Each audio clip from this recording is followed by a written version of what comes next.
তড়িঘড়ি করে ত্রিপুরা রাজ্যে চালু করা হয়েছে। এতে প্রত্যেকটা স্কুল এবং কলেজে সঠিক বিশেষ করে কলেজগুলোতে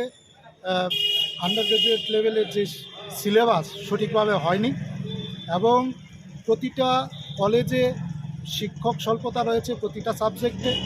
এবং কিছু কিছু কলেজে যে নতুনভাবে MA মাস্টার ডিগ্রি চালু করা হয়েছিল সেই মাস্টার ডিগ্রিগুলো বন্ধ হওয়ার পথে, কারণ শিক্ষক নেই সঠিক করে। এছাড়া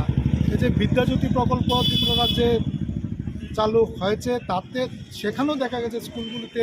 সঠিক সংখ্যক শিক্ষক নেই, প্রয়োজনীয় শিক্ষক নেই এবং প্রচণ্ড হারে স্কুল কলেজ সর্বক্ষেত্রে বিশ্ববিদ্যালয় পর্যন্ত ফি বৃদ্ধি চলছে। তো এগুলোর বিরুদ্ধে আমরা আজকের এই ডেপুটেশন এবং যেসব কলেজে মাস্টার ডিগ্রি চালু করা হয়েছিল সেই কলেজগুলোতে যাতে মাস্টার ডিগ্রি থাকে, পুনরায় চালু থাকে এবং